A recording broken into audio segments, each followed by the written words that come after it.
What's going on, everybody? My name is Aiden, and welcome back to the NBA channel. Ladies and gentlemen, I think a lot of talk has been gone to the Western Conference since I've kind of come back and started making these videos. And the poor old East just doesn't get any love and recognition, do they? But unfortunately for the West, they do have to face an Eastern Conference team in the NBA Finals. It's not all about the Western Conference, and maybe that Western Conference team will be the favorites.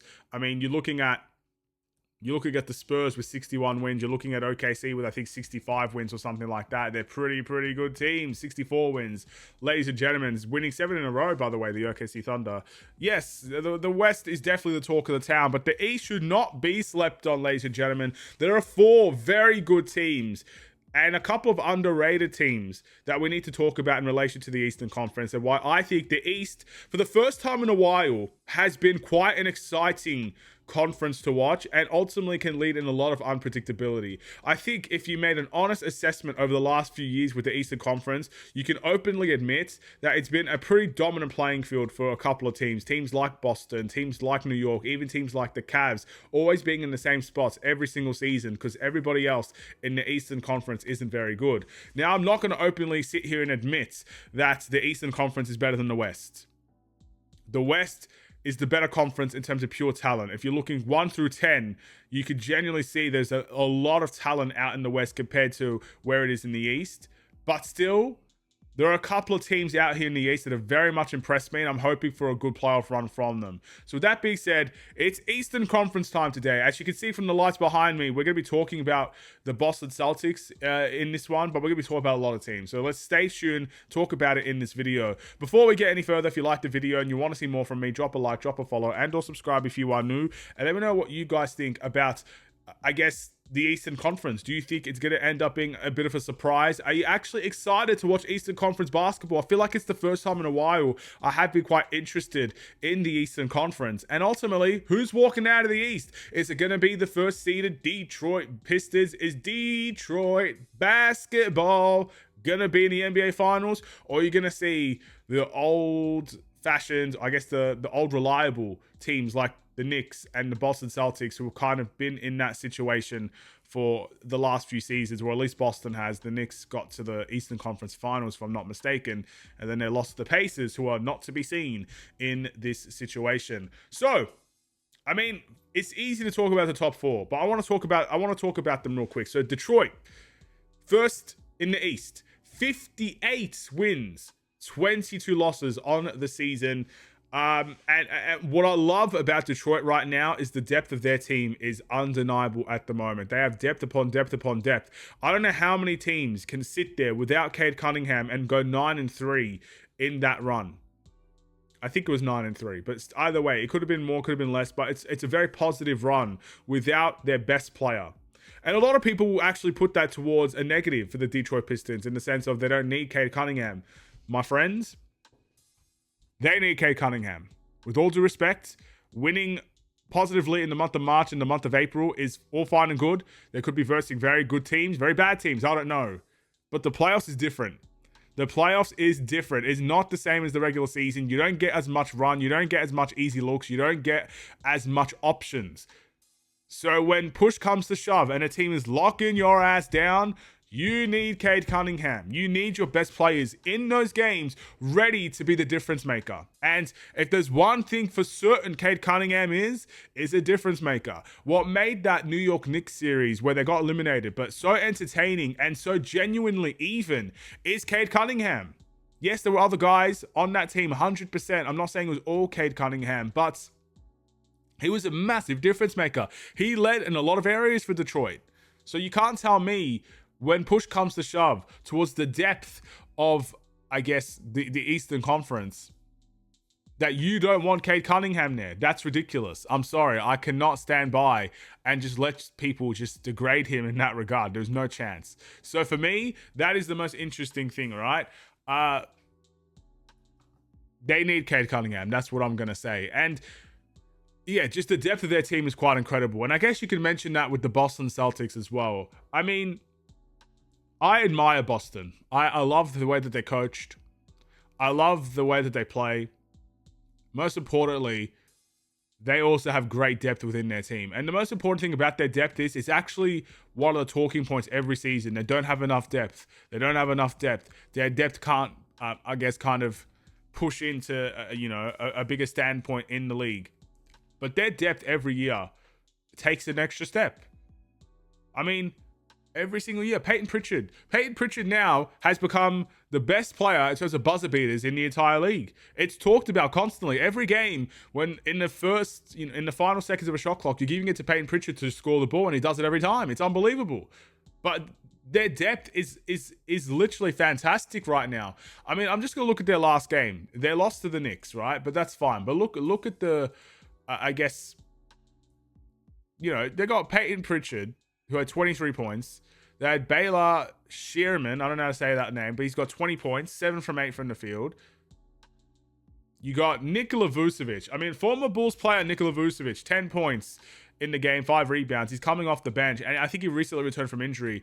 And he's going to be a massive... You don't understand how important Vucevic will be for them in the playoffs. If he's not a vocal point in the NBA playoffs and he's coming off the bench, you know how important he could be to a series with his ability to play make, he had 2 assists in the game, his ability to rebound, and the games are slowed down in the playoffs. So he's going to have an absolute field day against certain teams if you give him the right opportunities to do so. So again, another situation where I'm looking at Boston and their depth just gets better every single season. It has to be talked about, ladies and gentlemen. And yeah, the way that they coach is beautiful. I've got to be honest, it's a great thing. And they did so well, they didn't even have Jason Tatum. They didn't even have Jason Tatum in the team, and they played so well. They were in the top 3 for so long without their best player, Jason Tatum, their best guy. Jaylen Brown, for a lot of that season, was in the MVP talks. I mean, it's incredible. It's incredible. But with both these two teams, there is a little bit of the fear of the unknown, because they'll be facing some play-in tournament teams, and that's where I want to take a deeper dive into next. So the play-in tournament can potentially consist of teams like the Raptors, the Hawks, the Magic, the 76ers, the Hornets, and the Heat. That is where the play-in tournament can potentially end up. So the Raptors sit in 5th and the Hawks sit in 6th, but they're both not secure enough with 2 games to go to keep themselves alive in the play-in tournament race. If they lose 2 games, and let's say the Magic win 2 games, the Magic can overtake one of those teams, and it could just happen to any one of them at this point. I mean, let's be realistic. The Hornets sit 9th. They have 43 wins on their season. If the Raptors lose 2 games in a row and Charlotte wins 2 games in a row, the Raptors could fall to 9th. I assume. Maybe records and, tied, I guess, season, the season matchups between the two can dictate things. But record-wise, that could possibly happen. So keep that in mind, ladies and gentlemen.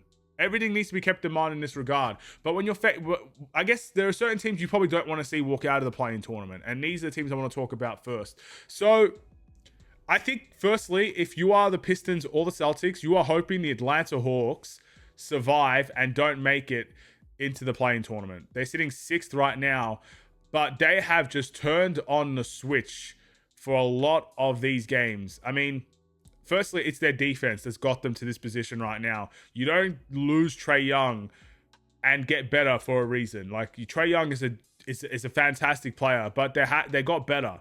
And the reason why they got better is defensively they clamped up. So again, they lost to the Cavs and they lost to the Knicks, but they beat the Nets, they beat the Magic, they beat the Celtics, they beat the Kings. They recently beat Detroit in a 1-point effort. They lost to the Celtics again. They beat the Grizzlies, the Warriors. There's a lot of teams that they beat, ladies and gentlemen, and they did it on the defensive end for the most part. They've revolutionized their team. They should be very proud of themselves. And I honestly think in a playoff environment, you don't want to see the Atlanta Hawks right now. So whoever, I think it's the Knicks right now. That's going to be a fun series to watch, the Knicks and the Hawks, because I really think 2 teams purely focused on defense should be a fun watch. You don't want to see the Philadelphia 76ers right now. The reason why they're in this situation in the 8th seed in the first place is because they didn't have guys healthy. Paul George suspended for 25 games. Joel Embiid with another knee injury of some sorts. And they're both back now. And it's good. You know what? This is where I give credit to Philadelphia.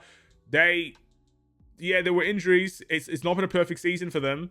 But they've got a plethora of young talent on their team at the moment that's stepping up in good occasions. And those players in Joel Embiid and Paul George only returned recently. So they should be relatively healthy for the NBA playoffs. And if they just play the right brand of basketball, they should be able to survive the play-in tournament and ultimately walk away facing either Detroit or the Celtics. And again, they can still survive and get out of the play-in tournament. They can still find themselves in that 6th seed or that 5th seed. So very important that whoever faces the Philadelphia 76ers needs to tread with caution. And I also don't think you want to see Charlotte at the moment. Charlotte's shooting ability is going to win them a lot of games. If they can implement their shooting ability into a playoff environment, that is going to be a big threat. I've seen Charlotte in play-in tournament games, and they've never performed well. They've never performed well. But at some point, they need to break that, bogey situation. They need to break that cycle of just absolutely getting stitched up, getting massacred in play-in tournament games. It's happened far too often for the Charlotte Hornets. But if there's any team that I think that can do that, it would be this Charlotte Hornets team. Look, they've got a little bit more veteran pieces now than when they did when they were a few years ago, when it was basically LaMelo Ball versus the rest. And they've got a guy like Con Knipple, who is just an unbelievable rookie at the moment. But they've got Miles Bridges, who's a little bit older, Brandon Miller taking a little bit more steps. They still have LaMelo Ball, who is just, he's amazing, man. He's an amazing talent. But guys like Kobe White, a former Bulls player, 20 minutes in the last game against the Timberwolves in which they won, and he had 17 points, 5 from 11 from the field, 3 from 5 from 3. Kobe White's a veteran that has playoff experience more than anyone on that team. So they've got guys like Pat Connaughton as well, who doesn't play much, but again, they've got more experience in that team. Grant Williams is another one as well that I appreciate in his championship runs with Boston. Like, they have experience now. It's not the young Charlotte Hornets anymore. The Charlotte Hornets team should be ready to take that next step. And with their shooting ability and just how much they grind you out on the defensive end, don't take that out of context, please.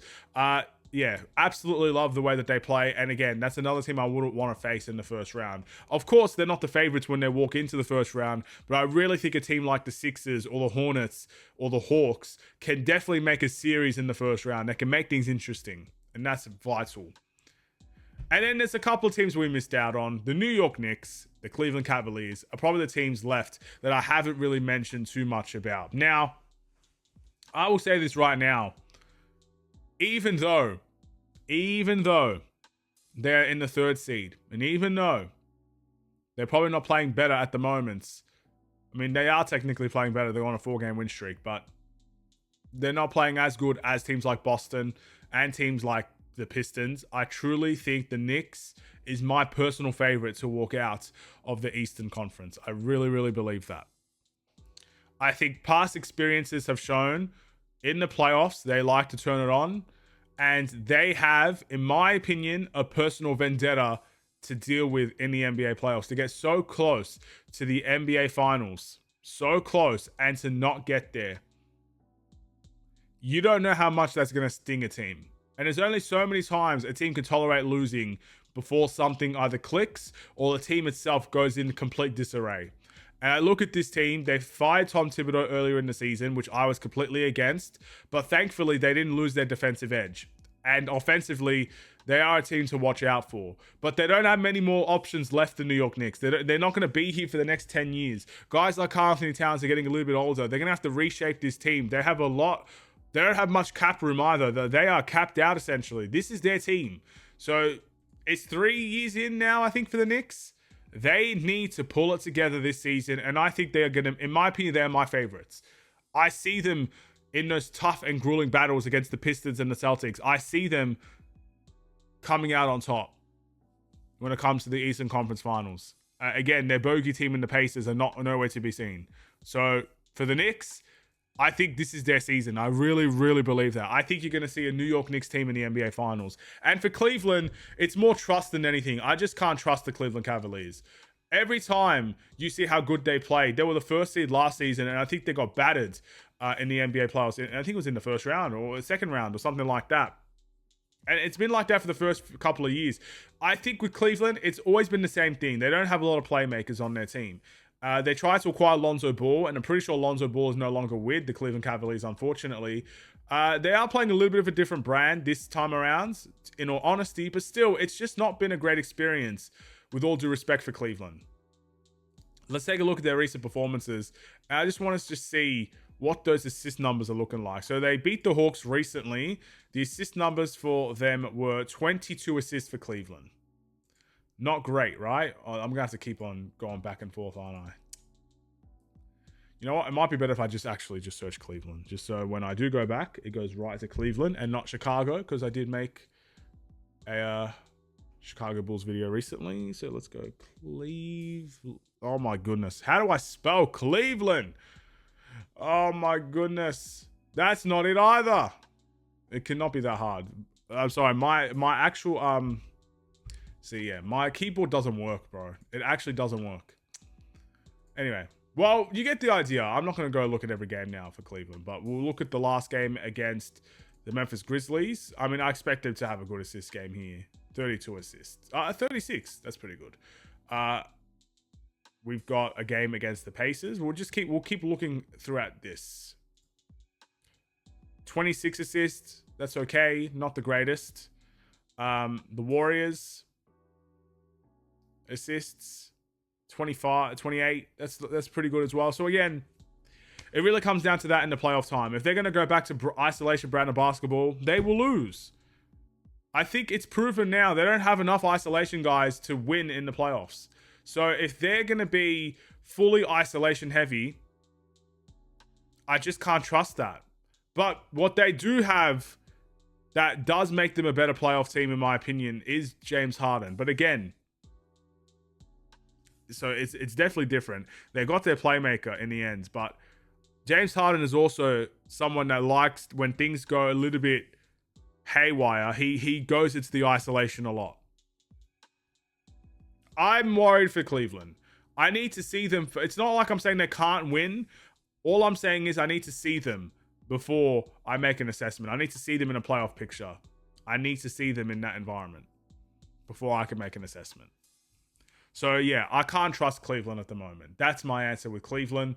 We'll have to wait and see. What an interesting turn of events. But whole bunch of teams there you probably don't want to see. Even the Raptors, man. I didn't mention much about the Raptors, but the Raptors, in my opinion, are one of the best defensive teams in the East.